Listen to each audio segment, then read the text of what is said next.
Bismillahirrahmanirrahim. Alhamdulillahi rabbil alamin. Wa sallallahu wa sallam wa barak ala abdillahi wa rasulih nabiyyina Muhammad wa ala alihi wa sahbihi ajma'in. Amma ba'd. Assalamu alaikum warahmatullahi wabarakatuh. Ang tanang pagdaig ug pagpasalamat ngadto lamang kang Allah subhanahu wa ta'ala. Nagapasalamat ta kanunay nga gihatagan ta og higayon nga makapaminaw sa maong programa nato, ug ato ang ipadayon ang ato ang programa sa maong nga hadith nga ikaduha sa ato ang hadith nga pagahisgutan karong mga orasa. Sa hadith ni Anas bin Malik radiyallahu anhu, kahimut-an siya ni Allah nga siya nagaingon nga gipangutana ang propeta manaa kaniya ang kalinaw kung unsa ang kabair. Mitubag ang propeta Muhammad manaa kaniya ang kalinaw al-isyraku billah wa uququl walidain wa qatlun nafs wa shahadatu zur. Sa maong hadith mga higala igsuon, gipahibalo ni propeta Muhammad sallallahu alaihi wasallam nga adunay upat ka mga butang nga mga major sin o mga dagko nga mga sala.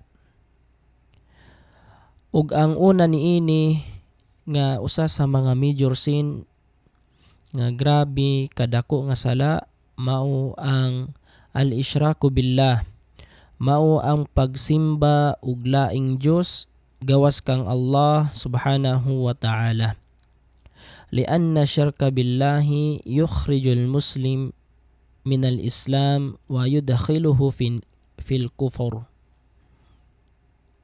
Tungod kay ang pagsimba ug laing Dios gawas kang Allah subhanahu wa ta'ala usa sa dakong rason nga ang usa ka Muslim mahigawas sa iyahang relihiyong Islam ug maapil sa mga dili magtotoo.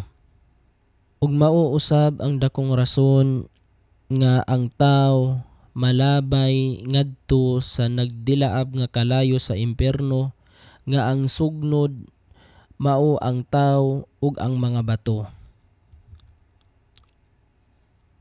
Miingon ang Allah subhanahu wa ta'ala diha sa balaang Quran, laqad kafara alladhina qalu inna Allaha huwal masihu ibnu Maryam wa qala masihu ya bani Israel wa'budullaha rabbi wa rabbakum. Sa pagkatinuod nawad-an og pagtuo kadtong nagaingon nga si Allah mao ang Mesiyas nga anak ni Birheng Maria. Ug miingon si Jesus, ya bani Israel, o kamong mga anak ni Israel, mga angkan ni Israel, wa'budullaha rabbi wa rabbakum, simbahan ninyo ang Allah nga akong Dios ug inyohang Dios.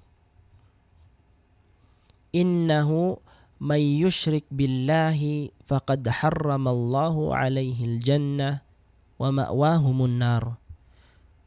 Tungod si kinsa man kadtong nagasimba og laing Dios gawas kang Allah, sa pagkatinuod bawal na sa iyaha ang paraiso ug ang impierno mao ang iyahang padulngan hangtod sa kahangturan ug walay kaluwasan.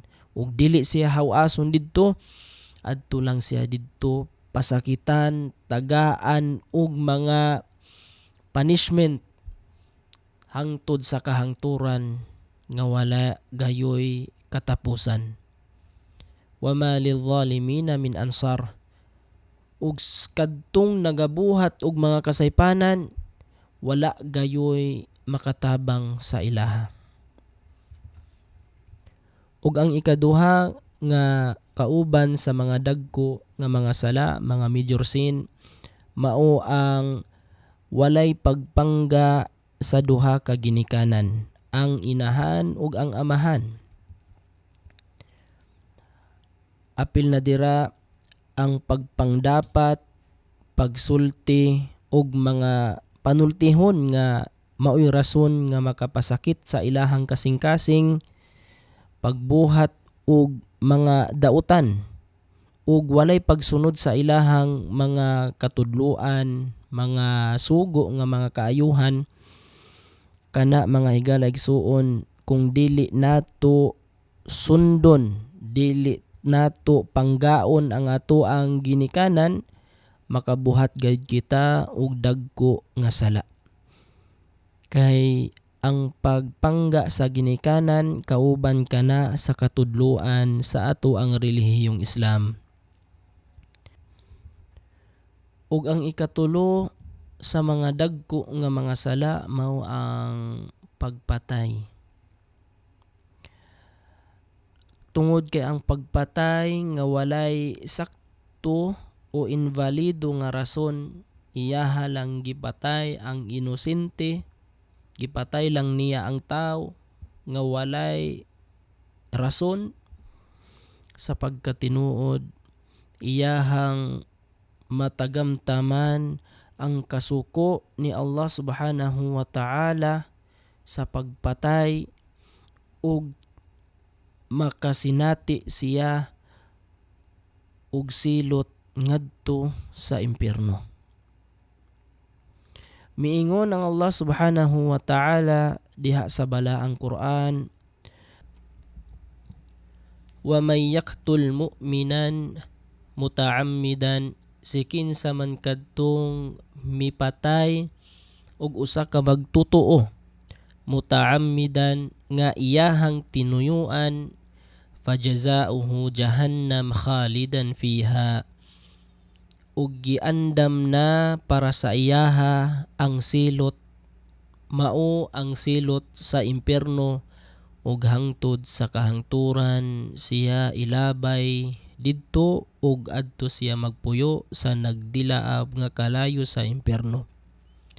Wa ghadiballahu alayhi wa la'anahu, ug ang kaligutgot, ang kasuko ni Allah, ang mga tunglo ni Allah manaa sa kadtong nipatay og inosente nga magtotoo nga tinuyuan. Wa addalahu adhaban azima, ug giandam na sa ayaha ang silot nga grabe nga silot. Ug ang ikaupat nga apil sa mga dagko nga mga sala o major sin mao ang ginatawag nga shahadatuz zur, wa zuru huwal kadhib. Ug ang zur, mga igsuon sa pagtuong Islam, mao kadtong pagsaksi o pagtestigo sa mga bakak o sa mga butbut. Nagtestigo nga ang tumong mamakak, nagtestigo siya nga adunay tumong nga mamutbot. Mao kana ang kauban sa mga major sin o mga dagko nga mga sala. Ug sikin sa man kadtong nihatag og testigo, nagtestigo siya ngadto sa usa ka tawo nga kabalo siya nga ang iyahang pagtestigo usa ka dakong bakak, sa pagkatinuod nakabuhat siya og ginatawag nga shahadatuz zur, o nakabuhat siya og pagtestigo nga bakak. Busa mga higala igsuon, ato ang paningkamutan sa ato ang kinabuhi nga mahimo tang matinud-anon sa tanan nga sitwasyon. Kauban na diri ang paghatag nato og mga pagsaksi o pagtestigo sa kamatuoran. Kung ang usa ka Muslim gikinahanglan sa iyaha nga mahimo siyang witness ngadto sa korte, gikinahanglan nga dili siya mamakak, musulti siya sa kamatuoran ug dapat nga mahimo siyang matinud-anon. Dapat magmatinud-anon siya. Ug ang usa ka Muslim gikinahanglan nga dili siya motestigo sa mga kabakakan, mga kabutbutan, para dili siya mahulog niining ginatawag nato nga shahadatuz zur, nga ang pagsaksi sa mga bakak o sa mga butbut. Nang hinaot ko ni Allah subhanahu wa ta'ala nga nakakuha kita o kinaadman sa mao nga hadith ug ato ang pangayoon ang kanunay nga tawfiq, ang giya kang Allah subhanahu wa ta'ala sa iyahang din ug atoha usab nga paningkamutan nga dili ta mahulog ani nga mga dagko nga mga sala. Rabbana taqabbal minna innaka antas samiul alim wa tub alaina innaka antat tawwabur rahim waghfir lana wa liwalidayna wa li ahbabina wa li jami'il muslimin wa salli wa sallim wa barik ala nabiyyina Muhammad wa ala alihi wa sahbihi ajma'in. Assalamu alaikum warahmatullahi wabarakatuh.